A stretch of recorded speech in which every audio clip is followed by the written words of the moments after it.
Good evening बच्चों। आज electrochemistry का पार्ट 4 स्टडी करेंगे हम लोग और आज टॉपिक होगा स्टैंडर्ड इलेक्ट्रोड पोटेंशियल, मानक इलेक्ट्रोड विभव के बारे में डीपली स्टडी करेंगे और हम एक बेहतर गैल्वेनिक सेल बनाने के लिए क्या क्या रिक्वायर्ड कंडीशंस होती है इसके बारे में आज हम लोग स्टडी करेंगे।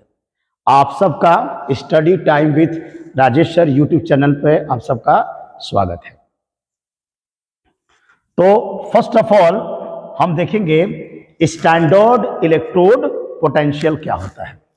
स्टैंडर्ड इलेक्ट्रोड पोटेंशियल को हिंदी में कहा जाता है बेटा मानक इलेक्ट्रोड, मानक इलेक्ट्रोड विभव, मानक इलेक्ट्रोड विभव, या इसका एक और भी नाम है, इसको हम लोग कह सकते हैं मानक मानक अपचयन,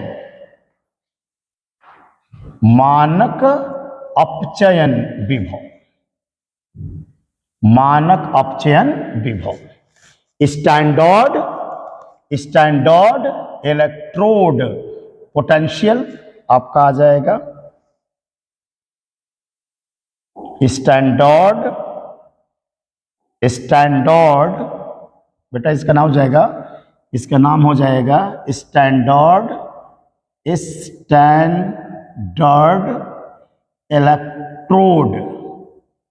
electrode potential,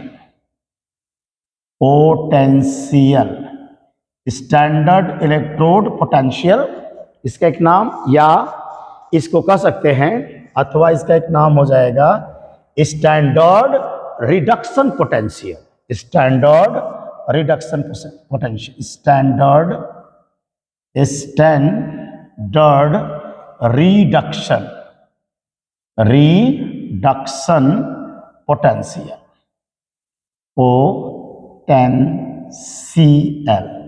standard reduction potential क्या होता है इसके बारे में हम लोग स्टडी करें। इसका जो सिंबल होगा बेटा, इसका सिंबल इंडिकेट करेंगे हम लोग।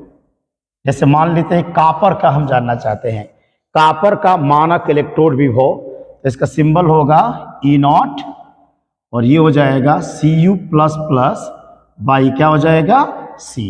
ये जो वर्ड है इसे कहा जाएगा this is the standard electrode potential of copper. और भी देख लीजिए, मान लीजिए कहा जाए इस तरह से E0 Zn plus plus by Zn, इसे क्या पढ़ेंगे बेटा, ये हो जाएगा standard electrode potential of zinc हो जाएगा। जो ऊपर देखिए पहली बात की प्रोसेस में रिडक्शन होना चाहिए। जैसे मान लीजिए कि हो रहा है Cu प्लस प्लस कन्वर्ट हो रहा है Cu में, कापर आयन का कापर में कन्वर्ट होना का मतलब कि इसने 2 इलेक्ट्रॉन क्या किया बेटा, गेन किया है, और इलेक्ट्रॉन गेन करना क्या कहलाता है, रिडक्शन कहलाता है। वैसे यहां भी देख लीजिए Zn plus plus 2 electron gain करके बदल रहा है किसमें, Zn में। इसलिए ये जो वैल्यू है इस वैल्यू को कहा जाएगा, ये जो वैल्यू आ रही है E0 Zn plus plus by Zn को नाम दिया जाएगा standard electrode potential of zinc या standard reduction potential of zinc के नाम से इसको जाना जाएगा। क्या सिग्निफिकेंस क्या है, इतना इंपॉर्टेंट फैक्टर क्यों है, सबसे पहले इसको हम डिफाइन करेंगे कि what is the meaning of standard electrode potential, क्या होता है, फिर इसका केमिस्ट्री में क्या एप्लीकेशन है, क्या सिग्निफिकेंस से क्या महत्व है, क्यों पढ़ रहे हैं, इन सब के बारे में आज हम लोग जानेंगे। तो चलिए एक एग्जांपल लेते हैं। पहले मान लीजिए कि we have to find out, हम इसके बारे में जानना चाहते हैं, कापर को लेकर चलते हैं कि कापर का स्टैंडर्ड इलेक्ट्रोड पोटेंशियल का मीनिंग क्या होता है।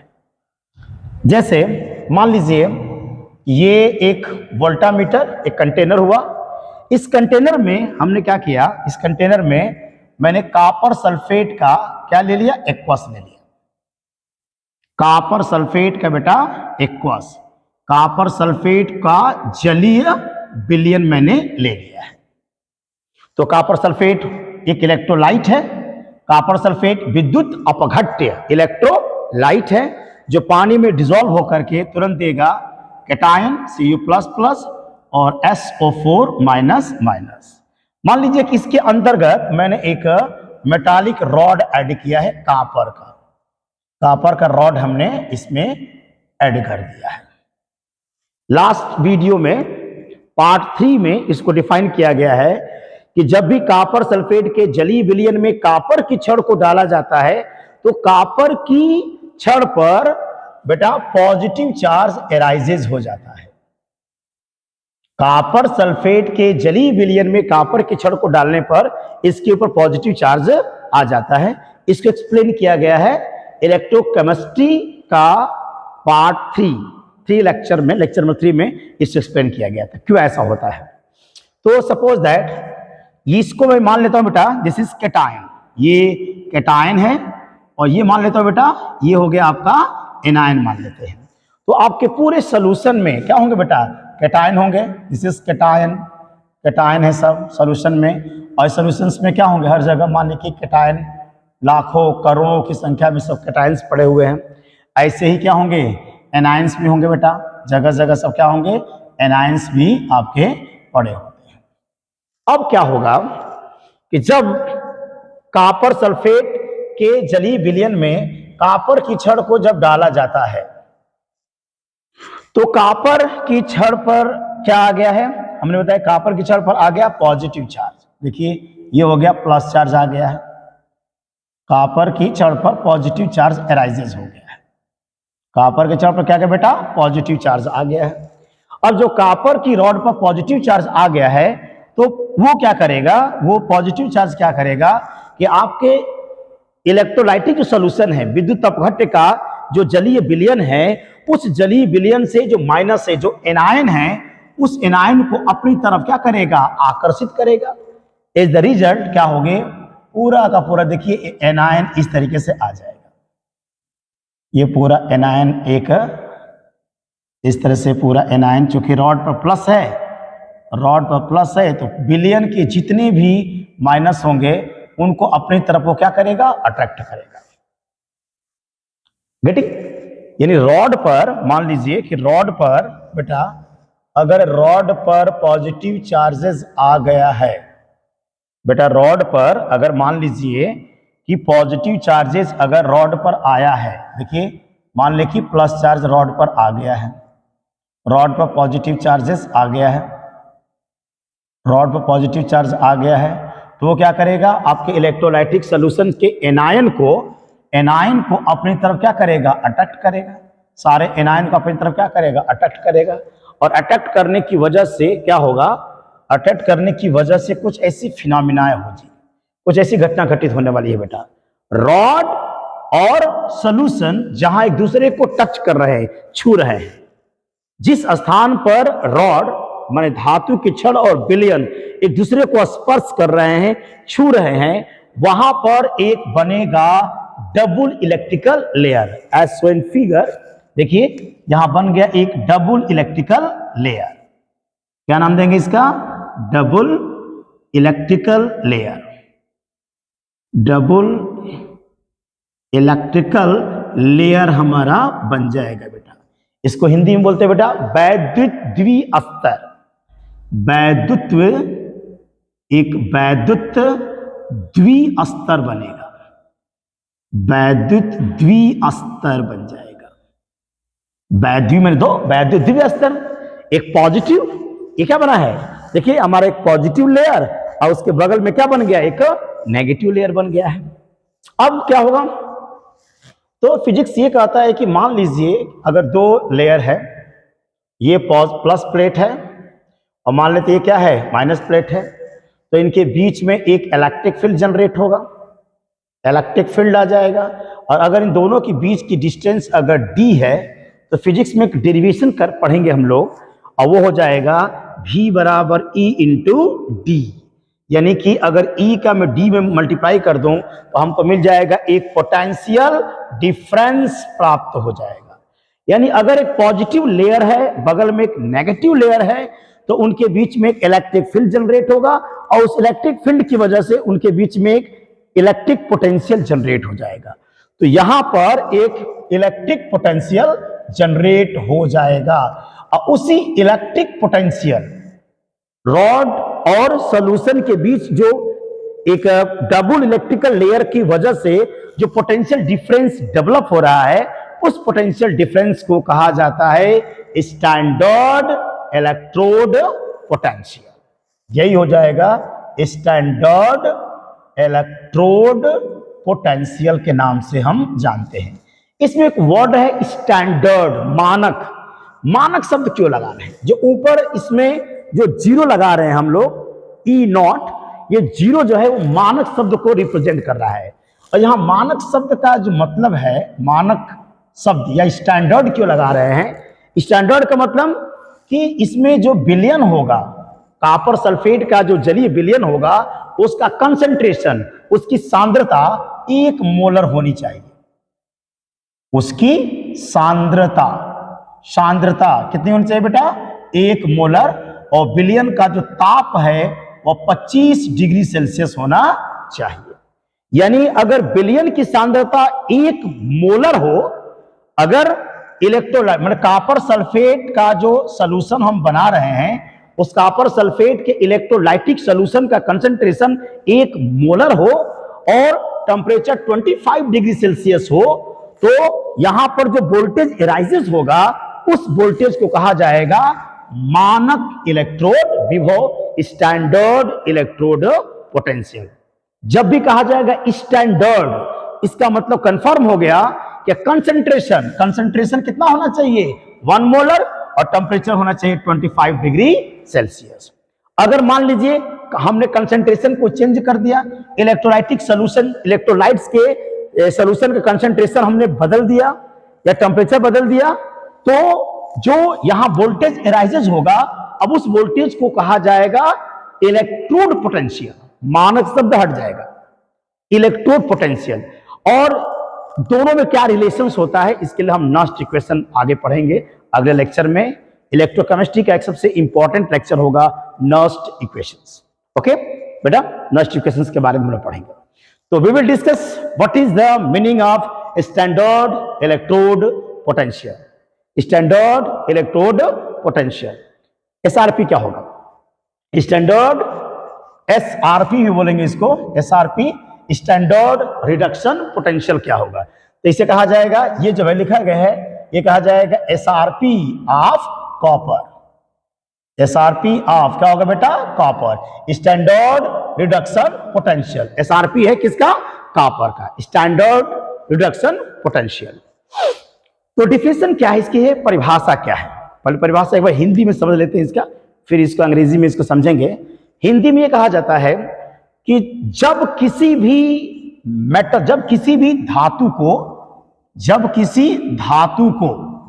धातु की छड़ को उसी धातु के विद्युत अपघट्य के जलीय विलयन में डुबोया जाता है, तो विलयन और धातु के बीच एक विभवांतर उत्पन्न होता है। इस विभवांतर को मानक इलेक्ट्रोड विभव कहते हैं। शर्त यह है कि विलयन की सांद्रता 1 मोलर और विलयन का ताप 25 डिग्री सेल्सियस होना चाहिए। यानी स्टैंडर्ड इलेक्ट्रोड पोटेंशियल का मीनिंग क्या हो जाएगा? What is the meaning of SRP? Standard reduction potential कहिए या स्टैंडर्ड इलेक्ट्रोड पोटेंशियल कहिए। एसआरपी क्या है? तो जब when a metallic rod is dipped, जब किसी मेटालिक रॉड को उसी मेटल के इलेक्ट्रोलाइटिक सॉल्यूशन में, जैसे कॉपर का अगर मेटल है तो हमको कॉपर का साल्ट चाहिए, तो जब किसी भी मेटल को उसी मेटल के इलेक्ट्रोलाइटिक एक्वस में जब डुबोया जाता है, the place where rod and solution touches each other, जहां पर रॉड और सॉल्यूशन एक दूसरे को छू रहे होते हैं, वहां पर एक डबल इलेक्ट्रिकल लेयर जनरेट होता है। और इस डबल इलेक्ट्रिकल लेयर की वजह से इनके बीच में एक पोटेंशियल डिफरेंस अराइजेस होता है, and that electric potential is known as SRP, standard reduction potential. ध्यान रखना, when we say standard reduction potential, एक बात कंफर्म हो गया, the concentration of electrolytic solution must be 1 molar and temperature must be 25 degree Celsius, या इसको kelvin में convert करेंगे तो 298 केल्विन, 298 केल्विन पर होना चाहिए।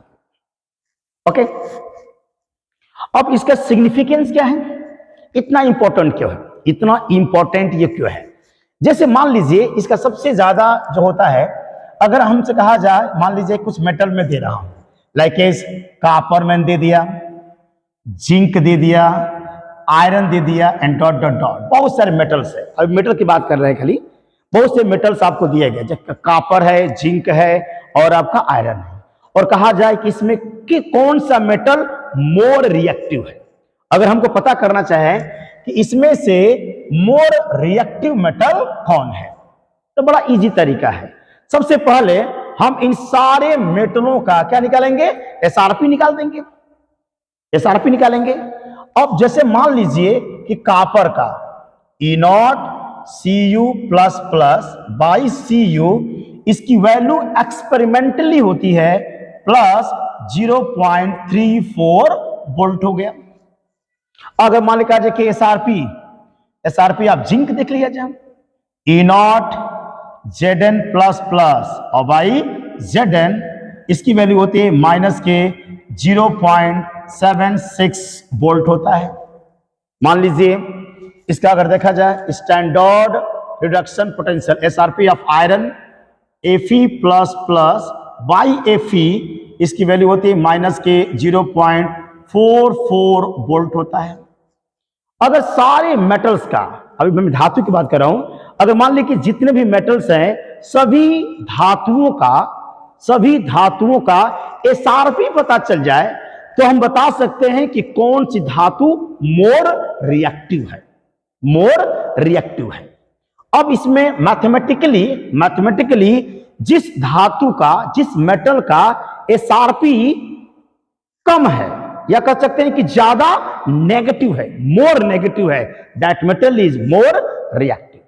ये देखा जाएगा, यानी कि जो किसी मेटल का, जिस मेटल का एसआरपी जितना कम होगा, जितना ज्यादा नेगेटिव होगा। मैथमेटिक्स में अगर नंबर ऑफ लाइन पर मैं इसको रिप्रेजेंट करूं, नंबर ऑफ लाइन पर अगर मैं इसको रिप्रेजेंट कर दूं, तो नंबर ऑफ लाइन पर रिप्रेजेंट करने पर क्या होगा, ऐसा मान लीजिए कि बीच में आपका 0 है, सपोज दैट ये हमारा प्लस इनफाइनाइट, और ये होता है बेटा माइनस इनफाइनाइट हो गया मान लीजिए। अब इसमें ये वैल्यू क्या है, चूंकि प्लस में है, ये वैल्यू हमारी इधर कहीं आएगी, E0 Cu++ बाई क्या हो जाएगा Cu, क्योंकि प्लस में है। अब इन दोनों में बेटा ये और ये, इन दोनों में मैथमेटिकली देखा जाए कौन छोटी संख्या है, कौन छोटा है, मैथ के रूल से कौन छोटा है। तो जैसे कहा जाए कि अगर -3 है और -5 है ना, तो ये कहा जाए कि जो 5 है ये तो हमारा लेस देन क्या होता है, -3 होता है। अगर कोई बहुत बड़ी संख्या है उसके ऊपर माइनस चिन्ह लग जाए तो उतनी वो छोटी हो जाती है। तो अगर ये देखा जाएगा माइनस चिन्ह नहीं है तो 0.44 और ये हो जाएगा 0.76, लेकिन माइनस लगने की वजह से ये छोटा हो जाएगा। इसका मतलब कि जिंक वाला आपका आ जाएगा, इधर आएगा बेटा, और आपका आयरन वाला क्या होगा, इधर आ जाएगा, ठीक है।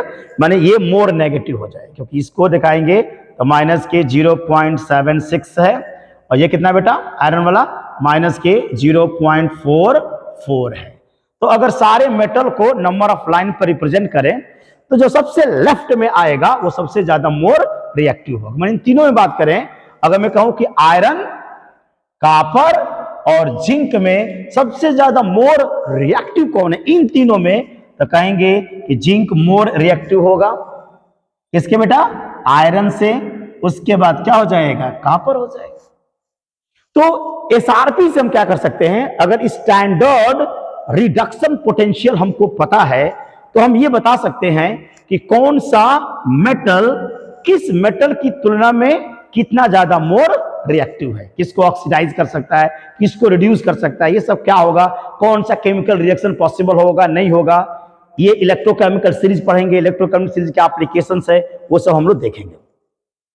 तो एसआरपी का बहुत बड़ा इंपॉर्टेंट है केमिस्ट्री में एसआरपी। लेकिन सबसे बड़ी समस्या है कि एसआरपी निकालते कैसे हैं। एसआरपी एक्सपेरिमेंटल वैल्यू है और ये एसआरपी कैसे निकलेगा, ठीक है। जैसे मान लीजिए कि अगर मैं कॉपर का एसआरपी निकालना चाहूं, E0 Cu प्लस प्लस और बाई Cu को मैं एक्सपेरिमेंटली फाइंड आउट कैसे किया जाएगा। किसी भी मेटल का एसआरपी कैसे निकाला जाता है। तो जो एसआरपी होता है वह एक एक्सपेरिमेंटल वैल्यू है, एक प्रायोगिक मान है, प्रयोग करके निकाला जाता है। अब प्रयोग करके कैसे निकालेंगे, प्रयोग करके कैसे निकालेंगे। तो अभी आपने बताया कि जब हम कॉपर सल्फेट, बेटा जब हम कॉपर सल्फेट के जलीय विलयन में कॉपर की छड़ को जब हम डालते हैं तो क्या पढ़े हो, यहां पर पॉजिटिव चार्ज आ जाता है और उसके बगल में क्या आ जाएगा, माइनस चार्ज आ जाता है। अभी पढ़ाया गया है, डबल इलेक्ट्रिकल लेयर बनेगा, इसकी वजह से एक क्या आएगा, पोटेंशियल डिफरेंस आएगा और उस पोटेंशियल डिफरेंस को हम बोलेंगे E0 Cu प्लस प्लस और बाई Cu कहा जाएगा। ध्यान क्या रखना है, कंसंट्रेशन मस्ट बी 1 मोलर और टेम्परेचर होना चाहिए 25 डिग्री सेल्सियस। एक चीज बता दे, 1 मोलर कंसंट्रेशन का मतलब क्या है, एक मोलर सांद्रता, एक मोलर सांद्रता का मतलब क्या होगा, एक मोलर सांद्रता। The concentration of solution is 1 molar का मीनिंग क्या हो गया। तो जैसे मान लो कॉपर सल्फेट का बना रहे हैं, तो सबसे पहले हम कॉपर सल्फेट का क्या निकालेंगे, मोलर मास निकालेंगे, अणुभार जिसको कहेंगे, मोलर मास निकाल दीजिए।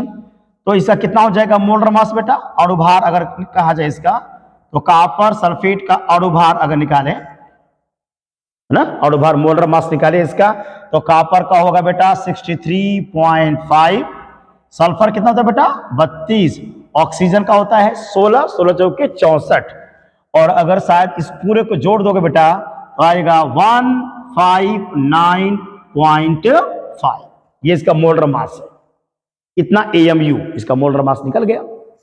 अब 1 लीटर पानी में यदि 1 लीटर पानी लिया जाए बेटा, कितना, 1 लीटर पानी अगर लिया जाए शुद्ध पानी, और 1 लीटर पानी में, 1 लीटर पानी में यदि 159.5 ग्राम कॉपर सल्फेट को यदि डिसॉल्व कर दिया जाए, 1 लीटर पानी में 159.5 ग्राम कॉपर सल्फेट को डिसॉल्व कर दिया जाए, तो विलयन की जो सांद्रता होगी, विलयन का जो कंसंट्रेशन होगा वह होगा 1 मोलर। कितना हो जाएगा, 1 मोलर, विलयन की सांद्रता 1 मोलर हो जाएगा। तो ध्यान रखना, एसआरपी ज्ञात करते समय, एसआरपी स्टैंडर्ड रिडक्शन पोटेंशियल को ज्ञात करते समय विद्युत अपघट्य, मतलब जो इलेक्ट्रोलाइट में यूज कर रहा हूं, उस इलेक्ट्रोलाइट का जो सॉल्यूशन होगा उसका कंसंट्रेशन 1 मोलर होना चाहिए और टेम्परेचर होना चाहिए 25 डिग्री सेल्सियस। तब उसे हम कहेंगे एसआरपी स्टैंडर्ड, मानक अपचयन विभव, मानक अपचयन विभव। एप्लीकेशन देख रहे हैं, जिस मेटल का एसआरपी जितना कम होगा वह मेटल उतना मोर रिएक्टिव होता है। ऐसा क्यों होता है इसको भी समझेंगे। जिस मेटल का एसआरपी जितना कम होगा वो उतना मोर रिएक्टिव होगा, उतना मोर रिएक्टिव होगा एक्वस में। जैसे लिथियम का बहुत ही कम होता है, जैसे लिथियम बैटरी, देखिए बैटरी बनाने में एसआरपी का या इलेक्ट्रोड पोटेंशियल का बहुत बड़ा महत्व है।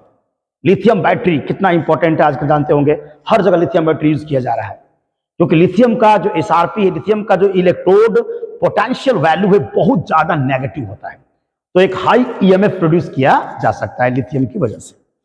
ओके बेटा, तो सबसे प्रॉब्लम ये है कि हम ये नहीं बता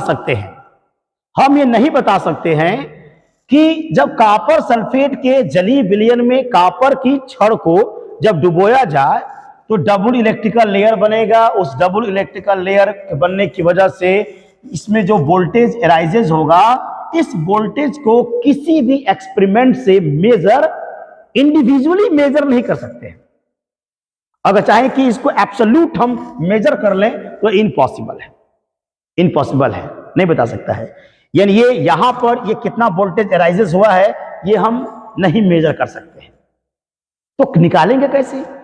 तो कैसे पता चला? ये कैसे पता चला कि E naught C U plus plus by C U की वैल्यू होती है प्लस 0.34 वोल्ट। ये वैल्यू कैसे हम निकालते हैं? तो इसमें एक समस्या आती है। समस्या ये है बेटा कि जो वोल्ट मीटर होता है, वोल्ट मीटर, क्या बेटा? वोल्ट मीटर, वोल्ट जो मीटर होगा वह सेल का, वोल्ट मीटर जो होगा वह सेल का ईएमएफ मेजर कर सकता है। वोल्ट मीटर सेल का ईएमएफ निकाल सकता है, लेकिन वोल्ट मीटर एक इलेक्ट्रोड का, इंडिविजुअल इलेक्ट्रोड का एसआरपी नहीं निकाल सकता है, नहीं निकाल सकता है। जैसे समझने के लिए, जैसे मान लीजिए हम बना रहे हैं डेनियल सेल।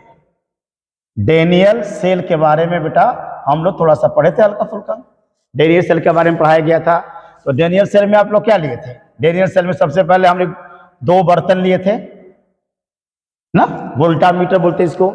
एक में क्या डाले थे आप? एक में डाल दिए थे आप जिंक सल्फेट, जिंक सल्फेट का एक्वस, जिंक सल्फेट का एक्वस डाला गया था। और एक में डाल दिए थे बेटा, क्या ऐड किया गया था? कॉपर सल्फेट, कॉपर सल्फेट का एक्वस इसमें डिसॉल्व किया गया था।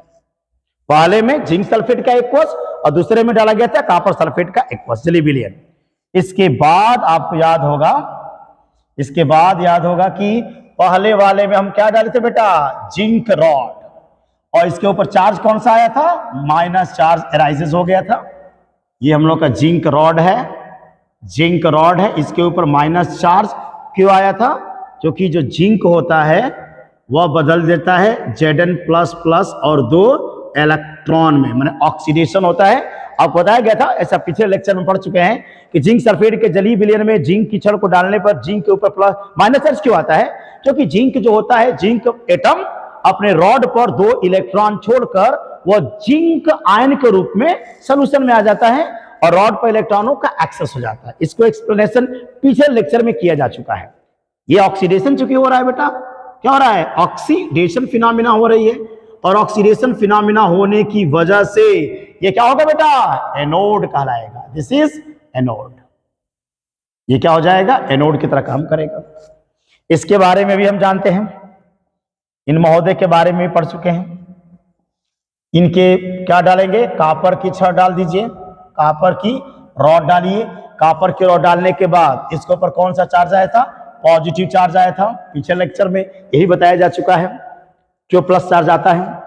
इसके बाद इस पर रिएक्शन क्या हो रहा था बेटा? इस पर रिएक्शन हो रहा था कि कॉपर जो आयन है वह 2 इलेक्ट्रॉन गेन कर रहा था और बदल रहा था Cu में। एक्चुअली इस प्लस चार्ज ये आता है, इसलिए आ जाता है क्योंकि सोल्यूशन के जो इलेक्ट्रोलाइटिक सोल्यूशन का कॉपर आयन रॉड पर जाकर इलेक्ट्रॉनों को एक्सेप्ट करता है, तो रॉड में इलेक्ट्रॉनों की कमी हो जाएगी, इसके ऊपर प्लस चार्ज आ जाता है।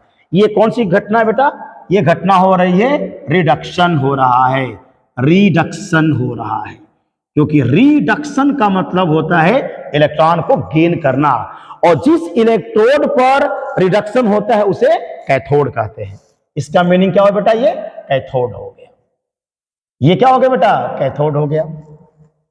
फिर लगाया गया था एक सबसे इंपॉर्टेंट चीज, साल्ट ब्रिज।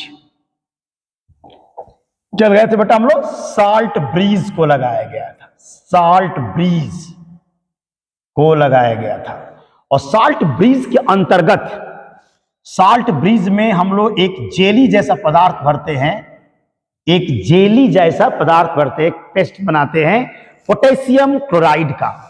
पोटेशियम क्लोराइड को एक बताया गया था कि एक पाउडर है, अगर पाउडर, उस अगर पाउडर में पोटेशियम क्लोराइड का एक जेलिफिकेशन करके, जेल जैसा पदार्थ बना करके इस साल्ट ब्रिज के अंतर्गत भर देते हैं। वो जब बताया गया था कि केशियन पोटेशियम क्लोराइड को साल्ट ब्रिज के रूप में यूज करने के बहुत सारे रीजन डिफाइन किया गया था। पहली बात की जब पोटेशियम क्लोराइड का हम अगर पाउडर के साथ जेलिफिकेशन करके जब उसका पेस्ट भर देते हैं साल्ट ब्रिज में, तो पोटेशियम जो क्लोराइड होता है, पोटेशियम क्लोराइड जो होता है वह जिंक सल्फेट के कैटायन एनायंस या कॉपर सल्फेट के कैटायन एनायन या इलेक्ट्रोड के प्रति अक्रियाशील होता है, उसे कोई उसका लेना देना मतलब नहीं है। यानी पोटेशियम क्लोराइड एकदम अक्रिय है, इनर्ट है with respect to the given rods as well as cation and anions of electrolytic solutions. एक और सबसे इंपॉर्टेंट बताया गया था कि चूंकि पोटेशियम क्लोराइड का जो ट्रांसपोर्ट नंबर है या इसकी मोबिलिटी कांस्टेंट होती है, इसलिए लिक्विड जंक्शन पोटेंशियल शून्य होगा। क्योंकि सेल का जो ईएमएफ होगा बेटा, किसी भी सेल का जो ईएमएफ होता है वो डिपेंड किस पर करेगा, एक ई ऑक्सीडेशन प्लस ई रिडक्शन और उसके बाद होगा ई जंक्शन पोटेंशियल। चूंकि दोनों की मोबिलिटी सेम है, दोनों की मोबिलिटी जितना मोबिलिटी अगर K प्लस की है उतना ही मोबिलिटी उतना ही तेज आपका Cl माइनस भी चलेगा। तो जब दो इलेक्ट्रोलाइट साथ साथ आएंगे, अगर मान लीजिए ऐसा समझो, अगर मान लो कि हम किसी दो इलेक्ट्रोलाइटिक सॉल्यूशन को अलग अलग किए हैं, सपोज दैट यहां एक प्लस है और यहां एक माइनस है, मान लो कि इसकी मोबिलिटी इधर जा रही है, मान लो इधर जा रहा है, सपोज दैट मीनिंग दैट अगर मान लीजिए कि कैटायन की मोबिलिटी ज्यादा है और इसकी मोबिलिटी कम है, एक सेकंड के अंदर कैटायन ज्यादा चले गए और उतने ही सेकंड में एनायन की मोबिलिटी कम है, तब कैटायन इधर ज्यादा आएंगे, तब तो इधर पॉजिटिव चार्ज आ जाएगा, इधर नेगेटिव चार्ज आएगा और इनके बीच में एक लिक्विड जंक्शन पोटेंशियल जनरेट हो जाएगा। लेकिन चूंकि दोनों का ट्रांसपोर्ट नंबर K प्लस और Cl माइनस का जो ट्रांसपोर्ट नंबर मोबिलिटी सेम है, मोबिलिटी सेम होने की वजह से इनका जंक्शन पोटेंशियल, क्योंकि अगर मान लो कि 10 प्लस गया तो 10 माइनस में गया तो चार्ज डेवलप होगा ही नहीं, इसलिए लिक्विड जंक्शन पोटेंशियल क्या होता है, जीरो हो जाता है। तो KCl भरने की वजह से इसकी वैल्यू क्या होगा बेटा, जीरो हो जाएगा। क्योंकि अगर लिक्विड पोटेंशियल जीरो नहीं करते तो जो माइग्रेशन होता, वो माइग्रेशन जो हो जाता है, इधर से कौन जाएगा आपका Zn प्लस प्लस एक्सेस है, इधर क्या एक्सेस है, SO4 माइनस माइनस एक्सेस है, तो उनकी मोबिलिटी में एक पोटेंशियल बैरियर बन जाता और बैटरी की जो खुद की जो एनर्जी है वो पोटेंशियल बैरियर की वजह से ज्यादा खर्च हो जाती, माने पोटेंशियल उतना ज्यादा टर्मिनल वोल्टेज नहीं दे पाता, उतना टर्मिनल वोल्टेज नहीं दे पाएगा, इसलिए KCl को भरा जाता है, KCl को भरा जाता है। यहां मीनिंग बस ये बेटा कि हमने बना दिया एक डेनियल सेल हमने बना दिया। अब इस डेनियल सेल में आपका एनोड एक बन गया बेटा कैथोड। अब यदि इसको मैं वोल्ट मीटर से जोड़ दूं, किसको बेटा, अगर इसको वोल्ट मीटर से जोड़ दिया जाए तो वोल्ट मीटर से जोड़ने के बाद वोल्ट मीटर की एक रीडिंग आएगी। वोल्ट मीटर मान लेते कि आइडियल वोल्ट मीटर है, आइडियल वोल्ट मीटर मिलना मुश्किल है, वैसे इसके जानते हैं कि किसी भी सेल का ईएमएफ करेक्टली निकालते हैं पोटेंशियोमीटर से। पोटेंशियो जो मीटर होता है वो किसी सेल का ईएमएफ सही निकालेगा, लेकिन इसको मैं वोल्ट मीटर नाम दे रहा हूं, मैं समझिए पोटेंशियोमीटर है। तो वोल्ट मीटर की मदद से वोल्ट मीटर की यहां पे जो रीडिंग आएगी ना बेटा, अगर सेल बनाने के बाद वोल्ट मीटर की जो रीडिंग आएगी वह रीडिंग इसको रिप्रेजेंट करेगा, सेल के ईएमएफ को। यानी सेल बनाए हैं तो उसमें एक क्या होगा, एक एनोड होगा और क्या होगा बेटा, एक कैथोड होगा। एनोड कैथोड होगा, साल्ट ब्रिज बना दिए और वोल्ट मीटर जोड़ दिए, वोल्ट मीटर की जो रीडिंग होगा वह वोल्ट मीटर की रीडिंग इस सेल को रिप्रेजेंट करेगा। तो इस सेल तो हम एक्सपेरिमेंटली निकाल सकते हैं, प्रयोग द्वारा एक्सपेरिमेंट करके हम ई सेल का मान निकाल सकते हैं, ई सेल निकल जाएगा, इजी तरीके से ई सेल निकल सकता है। लेकिन अगर मान लीजिए कि हम किसी सेल का ईएमएफ निकालना चाहते हैं, ध्यान देना बेटा, किसी सेल का ईएमएफ हम निकालना चाह रहे हैं, किसी सेल का ईएमएफ निकालना हम चाह रहे हैं, अब क्या होगा, सेल का ईएमएफ होता क्या है, फॉर्मूला देखिए बेटा, सेल का ईएमएफ, सेल का ईएमएफ मान लेते हैं स्टैंडर्ड वैल्यू है। क्या मान लेते हैं, स्टैंडर्ड का मतलब है हम मान लेते हैं कि यहां पर कंसंट्रेशन कितना है बेटा, 1 मोलर है, यहां भी कंसंट्रेशन कितना है बेटा, 1 मोलर है, और मान लेते हैं कि टेम्परेचर 25 डिग्री सेल्सियस है, तो हमें निकलेगा E naught cell, E naught cell, cell का मानक विद्युत वाहक बल, यानी कि सेल का standard electromotive force, standard EMF निकालना चाहते हैं। इसको निकालने के दो फार्मूले हैं, इसको निकालने के दो फार्मूले, एक तो ये है कि हम जानते हैं कि जो एनोड है, एनोड पर क्या होता है बेटा, ऑक्सीडेशन होता है।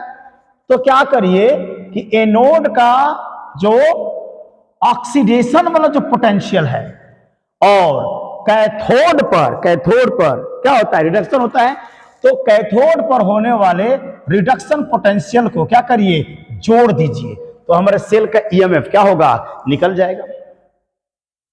यानी अगर मैं इसको लिखूं तो ऑक्सीडेशन वैल्यू लिखना पड़ेगा यहां पर, तो ई नॉट ऑक्सीडेशन, यानी हमको ये वाली वैल्यू चाहिए बेटा, तो ये हो जाएगा Zn by Zn plus plus, और प्लस हो जाएगा बेटा यहां से ई नॉट, और ये हो जाएगा Cu प्लस प्लस और बाई Cu। इस मेथड से हम सेल का ईएमएफ निकाल सकते हैं। एक मेथड तो ये है, दूसरा मेथड एक है सेल का ईएमएफ निकालने का। सेल का ईएमएफ निकालने का जो दूसरा तरीका है वो सबसे ज्यादा बेहतर होगा, वो होगा कि अगर हम किसी भी सेल का ईएमएफ निकालना चाहते हैं बेटा, है ना, सेल का ईएमएफ में निकालना चाहता हूं, तो उसका फार्मूला होता है E naught cathode, E naught cathode minus E naught anode. There are two methods to find the EMF of cell. Cell के EMF निकालने के दो तरीके, एक तो ऊपर डिफाइन किया गया है ये तरीका, दूसरा तरीका है कि किसी भी सेल का, अगर सेल आपको बन गया है और उसका EMF आप निकालना चाहते हो, तो कैथोड के पोटेंशियल में से एनोड घटाएंगे, लेकिन एक शर्त है। कंडीशन क्या है बेटा, कंडीशन ये है कि ये भी एसआरपी होना चाहिए, एसआरपी होना चाहिए, और ये वैल्यू भी एसआरपी वैल्यू होनी चाहिए, यानी ये कैथोड का रिडक्शन वैल्यू चाहिए और एनोड का भी रिडक्शन वैल्यू चाहिए, तब माइनस कर देंगे तो सेल का ईएमएफ आपका निकल जाएगा। जैसे अगर इस फार्मूले में अगर मैं डेनियल सेल का अगर मैं ई नॉट निकालूं इस फार्मूले की मदद से, तो क्या लिखूंगा हम, ऐसे लिखेंगे बेटा, ई नॉट सेल बराबर, कैथोड कौन है बेटा, कैथोड है कॉपर, तो लिखेंगे इसको E naught Cu plus plus by Cu। This is the reduction value, क्योंकि कॉपर आयन कन्वर्ट हो रहा है कॉपर में, यह रिडक्शन फिनोमिना है, और माइनस ये हो जाएगा E naught Zn plus plus by Zn। ठीक, टू मेथड, ये या तो इसको अप्लाई करिए या इसको अप्लाई करिए, ज्यादा बेहतर है। हम लोग किसी न्यूमेरिकल को सॉल्व करेंगे जब, तो हम लोग इसको यूज करेंगे, ध्यान रखिएगा।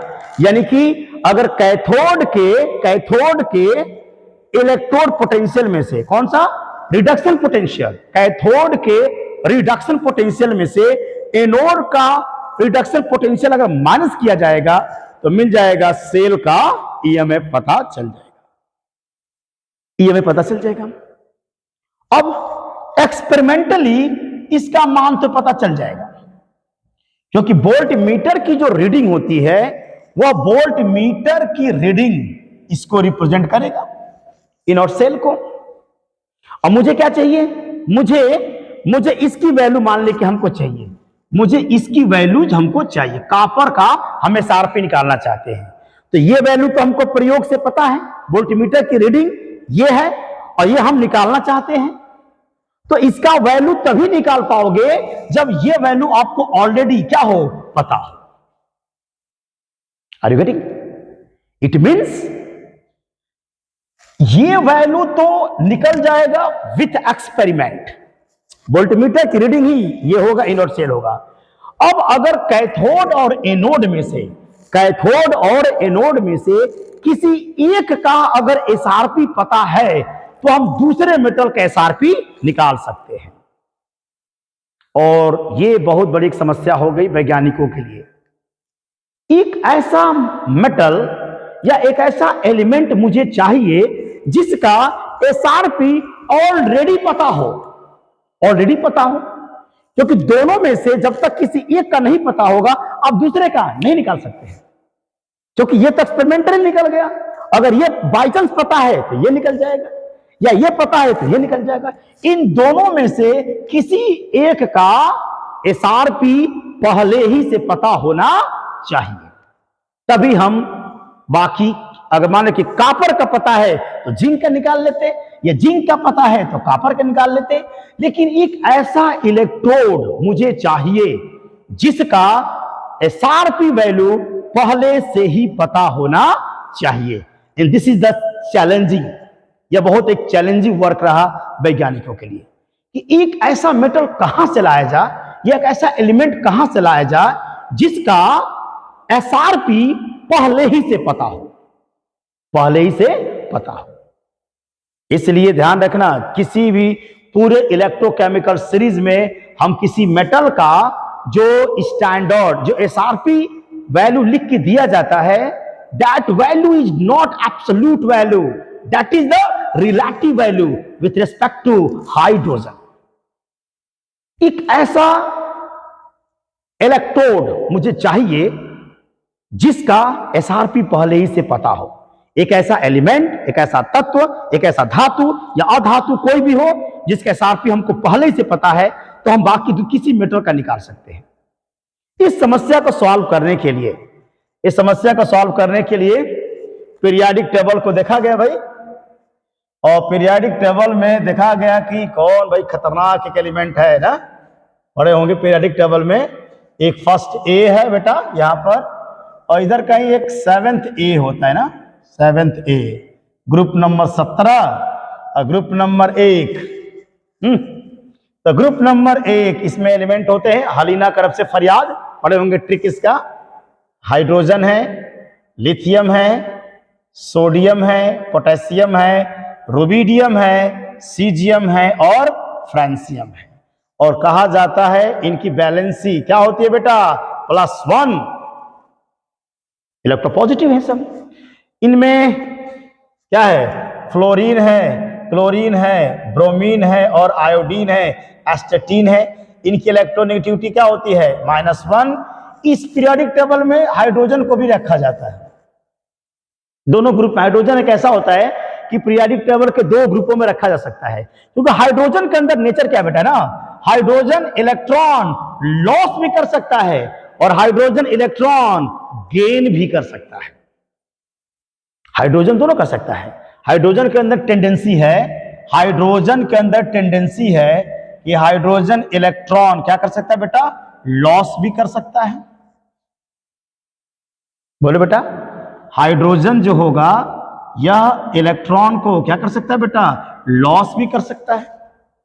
और हाइड्रोजन जो होगा बेटा, हाइड्रोजन इलेक्ट्रॉन को गेन भी कर सकता है।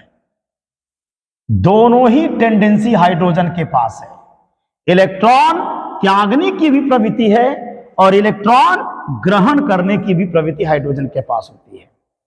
यानी मैं कह सकता हूं कि हाइड्रोजन प्लस भी है, माने हाइड्रोजन का पोटेंशियल पॉजिटिव भी है और हाइड्रोजन का पोटेंशियल क्या है, नेगेटिव है। तो वैज्ञानिकों ने हाइड्रोजन के एसआरपी को क्या मान लिया बेटा, 0 मान लिया। क्या मान लिया गया है, 0 वोल्ट। 0 वोल्ट होता नहीं है, 0 मान लिया गया है, 0 मान लिया गया है। अब इसी के रेस्पेक्ट में इसको रेफरेंस इलेक्ट्रोड के नाम देंगे, या इसको सी कहते हैं बेटा, सी एक वर्ड आएगा, SHE, स्टैंडर्ड हाइड्रोजन इलेक्ट्रोड या रेफरेंस इलेक्ट्रोड के नाम से जानते हैं इसको। अच्छा, रेफरेंस इलेक्ट्रोड हाइड्रोजन को क्यों लिया गया? इसका रीजंस, क्योंकि हाइड्रोजन के अंदर दोनों कैरेक्टर है बेटा, यह इलेक्ट्रॉन लॉस भी कर सकता है और हाइड्रोजन इलेक्ट्रॉन को गेन भी कर सकता है। तो इसका पोटेंशियल पॉजिटिव भी होगा, नेगेटिव भी होगा, प्लस माइनस मिलके जीरो। तो वैज्ञानिकों ने, साइंटिस्टों ने कर दिया कि हाइड्रोजन का जो शार्पी है वो क्या मान लिया गया है? जीरो मान लिया गया, 0 वोल्ट। अब चलिए, एक एलिमेंट का मुझे पता चल गया, होता नहीं है, एब्सोल्यूट जीरो नहीं है, लेकिन मान लिया कि जीरो होता है। अब तो आसान है। अब easily with the help of reference electrode, with the help of standard hydrogen electrode, we can able to find the SRP of any element. अब किसी भी मेटल का हम लोग निकाल सकते हैं। तो सबसे पहले रेफरेंस इलेक्ट्रोड बनाते कैसे हैं? सी कैसे बनाएंगे बेटा? सी कैसे बनाया जाएगा? क्योंकि हाइड्रोजन क्या है? गैस है, और हाइड्रोजन गैस है, तो गैस का इलेक्ट्रोड कैसे बनाएंगे? गैस का इलेक्ट्रोड कैसे बनाया जाएगा? इसको सॉल्व करते हैं। तो पढ़ते हैं, what is the meaning of C? C एकदम मोस्ट इंपॉर्टेंट है बेटा, या रेफरेंस इलेक्ट्रोड। सी का मतलब होगा बेटा standard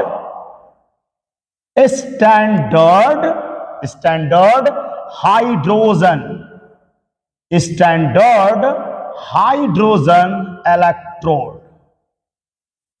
electrode. This is the most important point. See standard hydrogen electrode, Hindi में क्या होगा बेटा? मानक हाइड्रोजन इलेक्ट्रोड, मानक हाइड्रोजन इलेक्ट्रोड के नाम से इसको जानते हैं, या इसको निर्देश इलेक्ट्रोड या रेफरेंस इलेक्ट्रोड के नाम से जानते हैं। बनाएंगे कैसे? सी कैसे बनाया जाएगा? बहुत इजी है। सी बनाने के लिए first of all we will take a container, एक कंटेनर लिया जाएगा, और कंटेनर लेकर के एक गैस जार, एक उल्टा गैस जार लगा दीजिए। इसमें एक कॉपर वायर चलेंगे बेटा, कॉपर वायर, और कॉपर वायर लेकर के उसके सबसे नीचे बेटा यहां प्लैटिनम का एक रॉड लगेगा, प्लैटिनम की प्लेट जिस पर प्लैटिनम ब्लैक की कोटिंग रहेगी।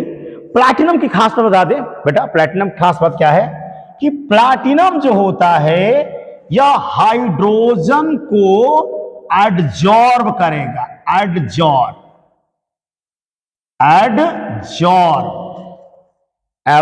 नहीं, adsorb is a surface phenomena, where as adsorb is a surface phenomena, where as absorb is a bulk phenomena. Absorption अधिशोषण होगा।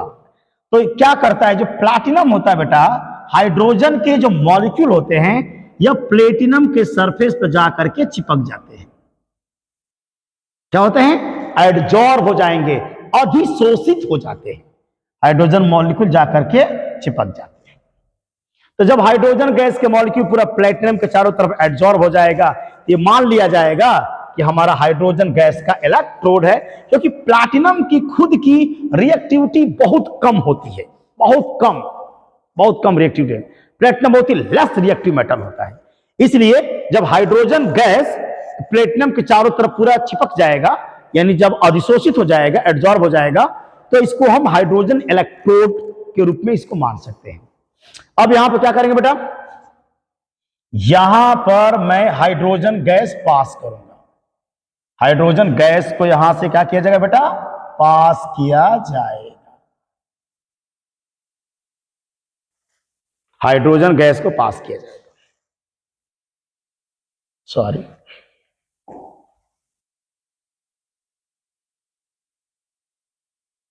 हाइड्रोजन गैस को यहां से पास किया जाएगा। और यहां पर हम लोग क्या था बेटा? कॉपर वायर था। और हाइड्रोजन गैस को पास जो किया जाएगा, हाइड्रोजन गैस को जो पास करेंगे किस प्रेशर पर? 1 atm, कितना बेटा 1 एटीएम। एक वायुमंडल दाब पर हाइड्रोजन गैस को गैस जार के अंदर इंसर्ट करेंगे। हाइड्रोजन गैस के मॉलिक्यूल आएंगे और वह हाइड्रोजन गैस के मॉलिक्यूल प्लेटिनम की प्लेट पर जाके अधिशोषित हो जाएंगे। और इसमें हम सॉल्यूशन किसका लेंगे? और इसमें मैं सॉल्यूशन लूंगा बेटा, इसमें जो सॉल्यूशन लिया जाएगा वह हाइड्रोजन आयन का, और हाइड्रोजन आयन का ऐसा सॉल्यूशन लीजिएगा जिसका कंसंट्रेशन कितना है 1 molar, temperature 25 degree Celsius, 25 degree Celsius हो।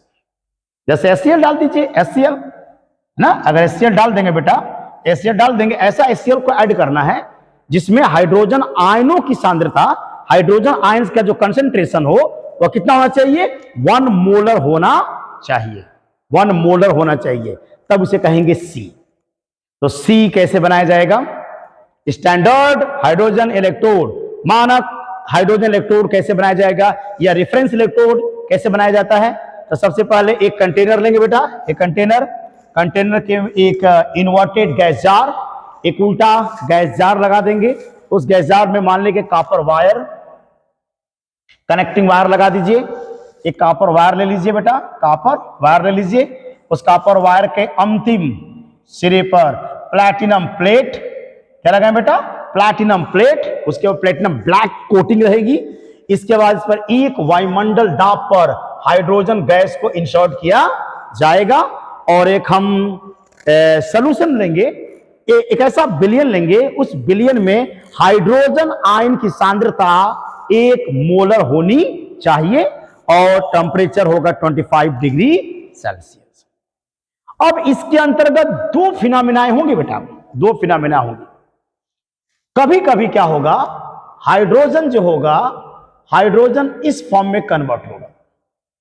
हाइड्रोजन का क्या होगा बेटा? ऑक्सीडेशन भी होगा, इस तरह भी होगा।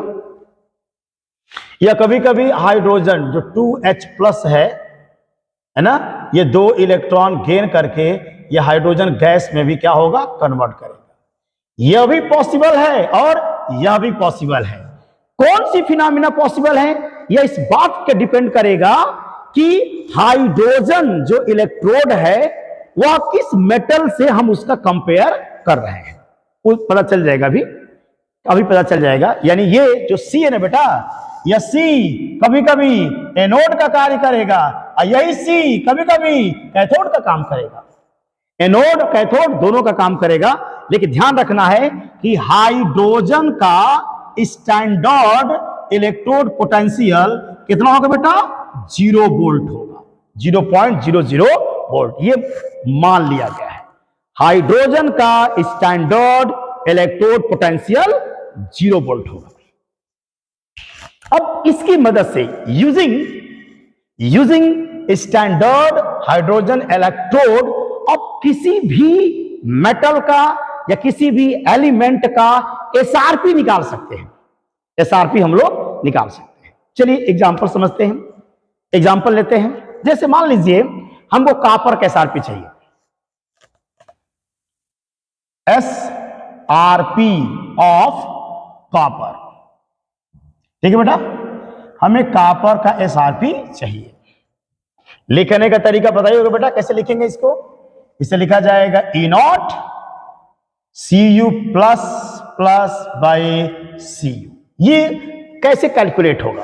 SRP standard reduction potential of copper. यह एक प्रायोगिक मान है, यह प्रयोग करके निकलता है। तो देखते हैं किस तरीके से हम कॉपर का SRP हम लोग निकालेंगे। तो सबसे पहले बेटा हम 2 कंटेनर ले लेंगे। 2 कंटेनर हम लोग ले लेते हैं बेटा। एक कंटेनर में हम C को रखेंगे। क्या रख लिया हमने? C समझ रहे क्या हो रहा है? C में क्या हो रहा है आप समझ गए होंगे, C है। और कॉपर का निकालना बेटा ना, किसका निकालना है आपको? कॉपर का मान निकालना है। अच्छा, इस कैसे पता करेंगे कौन एनोड है कौन कैथोड है? ये अभी पता चल जाएगा, कौन एनोड है कौन कैथोड है, इसके बारे में पता चल जाएगा। चलिए तो हम लोग करें डिटर्मिनेशन। क्या पढ़ने जा रहे हैं हम बेटा? हम लोग determination of E0 of Cu plus plus by Cu। ये वैल्यू हम निकालने जा रहे हैं, ये वैल्यू निकालने हम लोग जा रहे हैं बेटा, ठीक है। कैसे निकलेगा इसकी वैल्यू ये देखा जा। तो इसके लिए हम 2 वोल्टामीटर लेंगे, 2 कंटेनर ले लेंगे बेटा, है ना, 2 कंटेनर ले लेंगे। एक तो हो जाएगा C, क्या होगा बेटा, एक हो गया C क्या होता है जानते ही हैं। C के अंतर्गत क्या होगा बेटा, एक इसमें इन्वर्टेड उल्टा गैस जार होगा, एक कॉपर वायर होगा, इसके लास्ट सिरे पर प्लैटिनम क्या होगी, प्लेट होगी।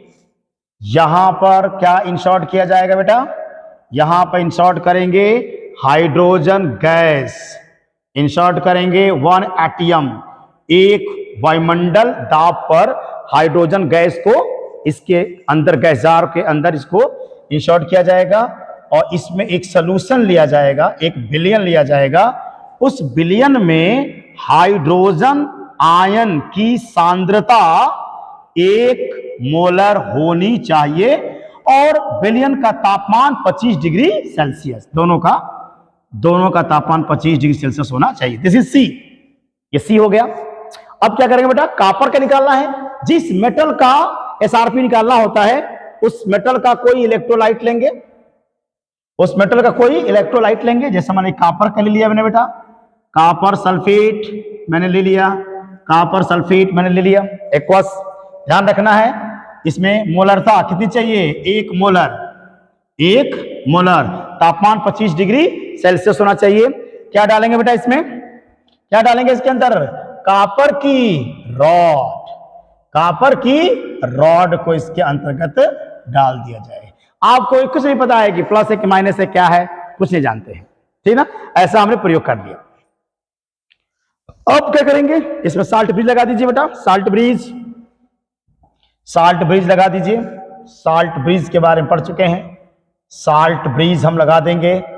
ये हम लोग का साल्ट ब्रिज है, कैसीएल भरा हुआ है इसमें साल्ट ब्रिज में। अब दिस इज सी और ये रहा कॉपर की छड़, कॉपर की छड़ को कॉपर के जली, कॉपर सल्फेट के जली विलयन में डाल दिया गया है। विलयन की सांद्रता है 1 मोलर, तापमान है 25 डिग्री सेल्सियस। अब इन दोनों को हम कनेक्ट करेंगे बेटा वोल्ट मीटर से। किससे, वोल्ट मीटर से कनेक्ट कर देंगे, पोटेंशियोमीटर से कर दिया जाएगा। अब इसमें क्या होगा कि वोल्टमीटर से जोड़ने के बाद वोल्टमीटर की जो रीडिंग आएगी, वोल्टमीटर की जो रीडिंग आएगी, वोल्टमीटर रीडिंग किसकी रिप्रेजेंट करेगा, ई नॉट सेल को। वोल्टमीटर की जो रीडिंग होती है, वोल्टमीटर का जो पाठ्यांक होगा, जो ये वैल्यू बताएगा, यह होगा सेल का ईएमएफ। ये हो जाएगा बेटा E naught cell. E naught cell क्या होगा, तो वोल्टमीटर की रीडिंग होगा, वोल्टमीटर का पाठ्यांक। वोल्टमीटर, वोल्टमीटर का जो पाठ्यांक होगा, ठीक है बेटा, वोल्टमीटर की जो रीडिंग होगी, पाठ्यांक होगा, वह ई नॉट सेल को रिप्रेजेंट करेगा। अब देखते हैं कैसे निकालेंगे। अब निकालने के लिए बेटा मैं इसको कहां लिखूं, ऊपर लिखते हैं, देखिए ऐसे निकालेंगे। अब हम लोग का हो गया ई नॉट सेल बराबर हो गया बेटा ई नॉट कैथोड, जो फार्मूला है ई नॉट कैथोड माइनस हो गया बेटा ई नॉट एनोड। यही फार्मूला है हम लोग का निकालने का। अब इसमें पता चल जाएगा कौन कैथोड है कौन एनोड है, बताऊंगा मैं। अब जो कैथोड है, इसमें कैथोड बताएंगे कॉपर कैथोड की तरह काम करता है, तो हो जाएगा E naught C U plus plus by C U minus E naught H plus और बाई क्या हो जाएगा, एच हो जाएगा।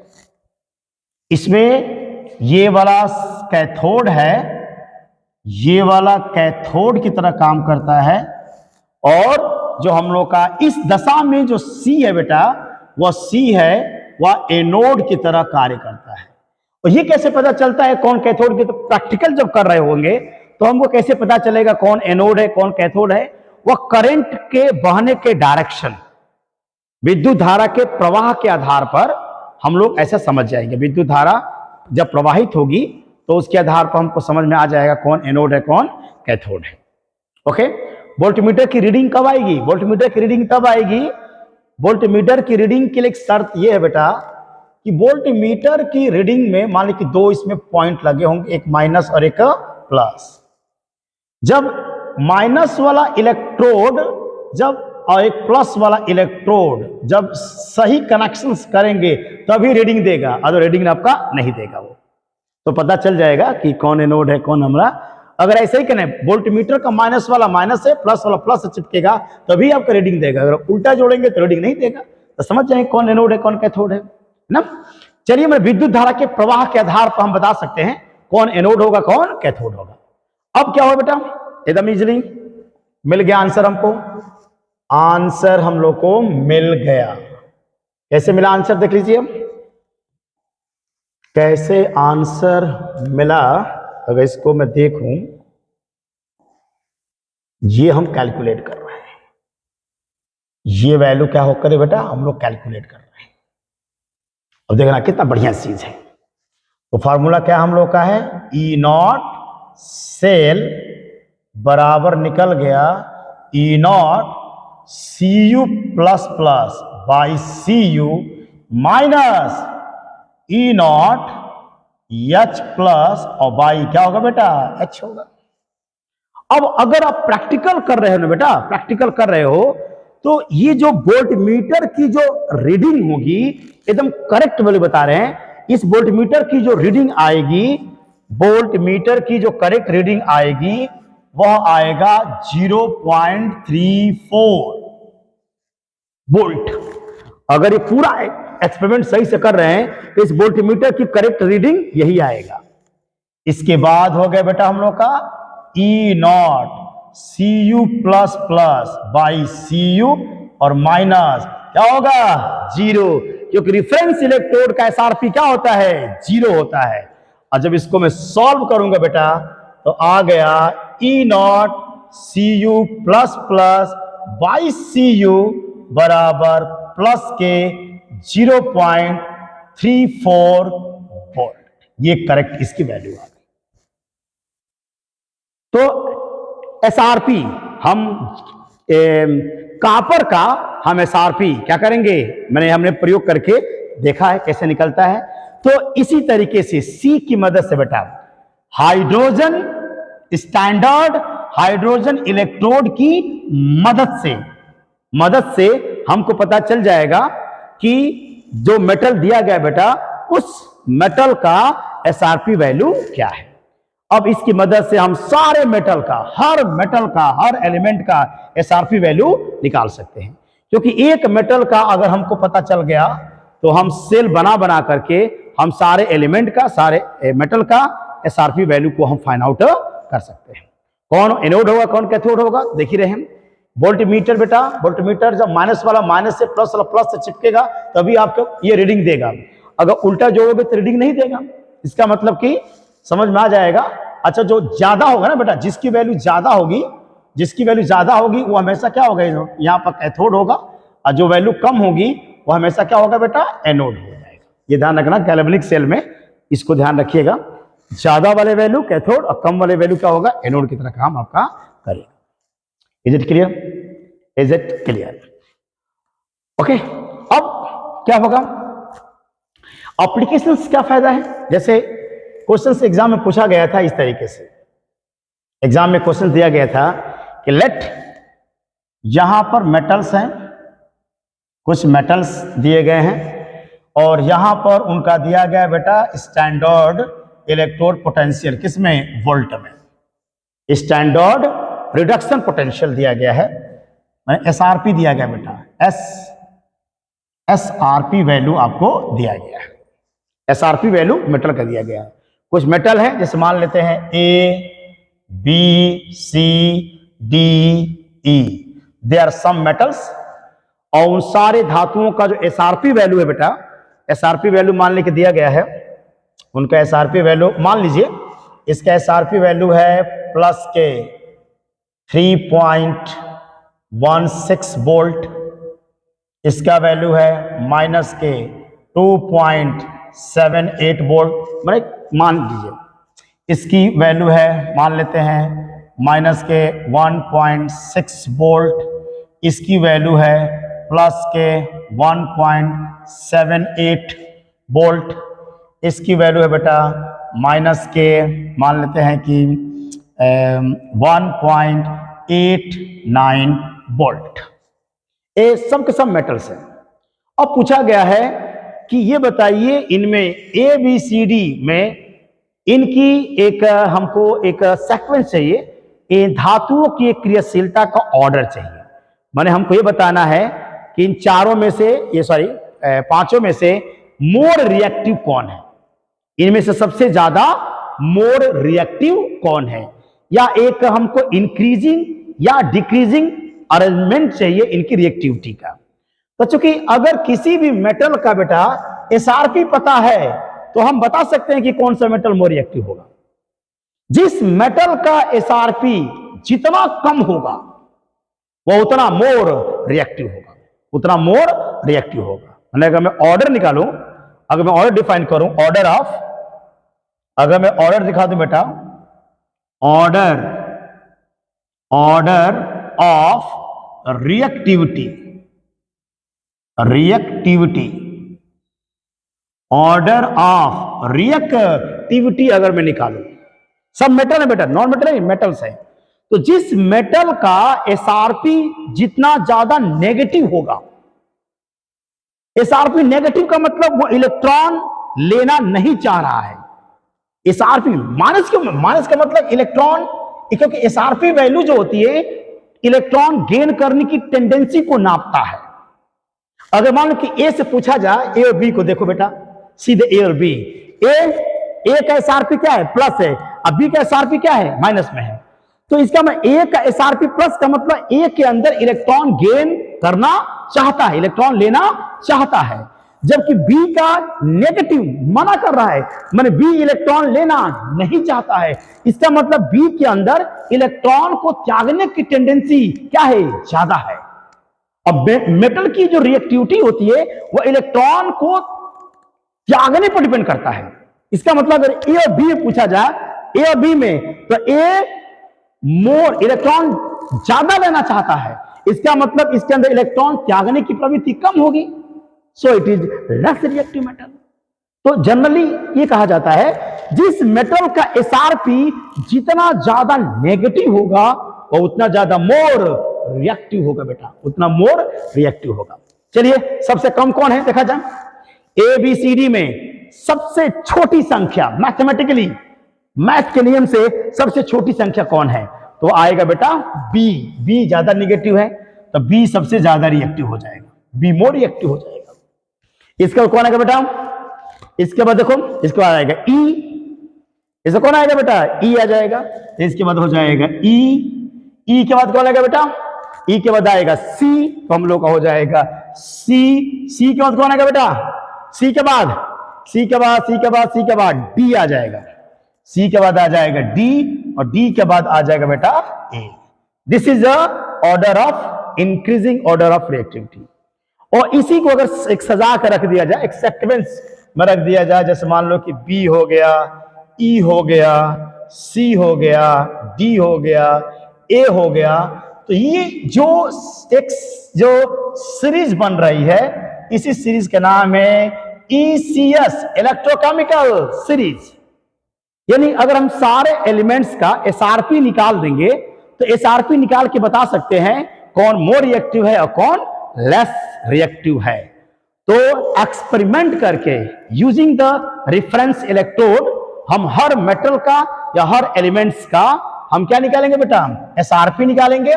मेटल की खास बात, जिस मेटल का एसआरपी जितना ज्यादा नेगेटिव होगा वो उतना ज्यादा मोर रिएक्टिव होगा। लेकिन नॉन मेटल में उल्टा होगा, नॉन मेटल में उल्टा हो जाएगा बेटा। ये मेटल की बात कर रहे हैं, जिस मेटल का एसआरपी जितना ज्यादा नेगेटिव होगा वो उतना ज्यादा क्या होगा, रिएक्टिव होगा। This is more reactive. ये मोर रिएक्टिव नॉन मेटल की बात कर रहे हैं।